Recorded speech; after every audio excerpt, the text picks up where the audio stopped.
Okay, so the first thing he did was peeled and deveined the shrimp and washed the shrimp with either lemon juice or vinegar to get rid of the scent of the seafood. And then you have to dry the shrimp really well. So get some paper towel. What I normally do is I would wrap the shrimp in paper towel for a while and let it sit in the bowl for a good while so it can dry as much as possible.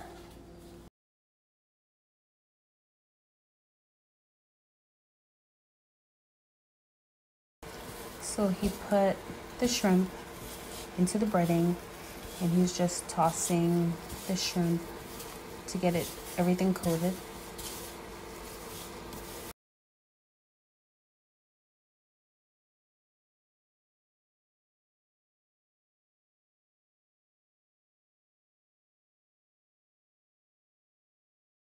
We just put the shrimp in the pan. The olive oil was warmed really nicely. It was on, I think, really high heat. And now he's just turning the shrimp. And then what do we do after that? Just keep turning the shrimp so they don't get burned. And I'll tell you how long to cook them.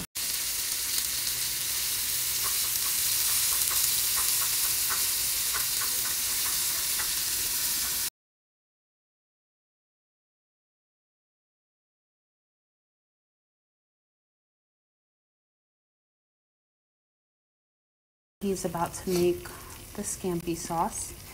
He put a generous amount of butter in the same pot that we used to cook the shrimp. And then we added some of the leftover flour mixture. Not a lot, and that will make the shrimp a little bit more crunchy. So the next step is to put in the chopped up garlic. You need to add chicken broth, or if you use another type of liquid, that's fine. And then you want to add the garlic powder, onion powder, oregano, and parsley. And then I'll show you what to do after that's added. So here is a little bit of lemon juice, and the stove is now down to about 4. And what's the next step? What are we going to do next? Let it simmer for a little bit. Okay, so it has to simmer for a little bit. And then I think we were deciding not to add a lot of olive oil to the pasta because we were going to make a lot of scampi sauce and then toss the pasta in it.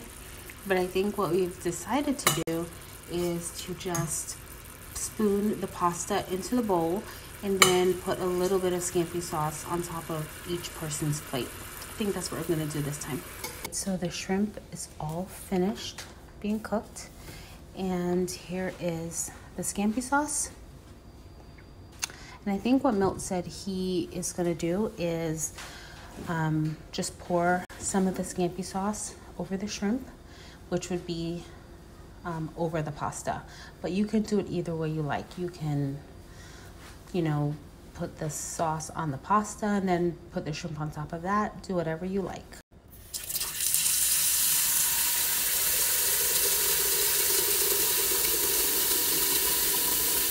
With the shrimp, we are making linguine, and I'm gonna write some tips because I love making pasta. It's actually something that I make really well, so I'm gonna put some tips and tricks here. And the first thing is to make sure you bring your water to a nice boil, then put in the pasta, then turn down the stove and make sure it comes to a rolling boil. I'll show you what I'm talking about, but this is just to get the water boiling. Once the pasta goes in, we'll turn down the stove a little bit because you don't want the water to boil over and you don't want it to cook too slowly either. So this is kind of a rolling boil. It's cooking just enough, but it's not so high that the water is running over the sides of the pot. The other thing is, don't put salt in your water. A lot of people add salt to their water, then they add the pasta. I personally think it's a waste of salt because the pasta still has no flavor when you strain it. So I would just cook it in water. If you want to add a little bit of oil, that's fine. Again, we add salt and olive oil or salt and butter after we have drained the pasta.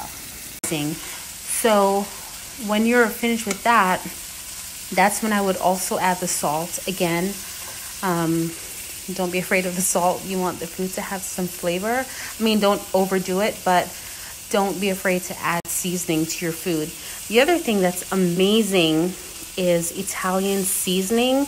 Once you're finished with your dish, is to use a generous amount of Italian seasoning on your pasta. Actually, the entire dish. It's just going to give it really good flavor. It's going to look amazing and it will taste so good. So Milt might be making some kind of gravy or something, I guess the scampi sauce. So he told me not to put too much olive oil, but normally I would put a lot because again, it's really good flavor and it keeps it from sticking.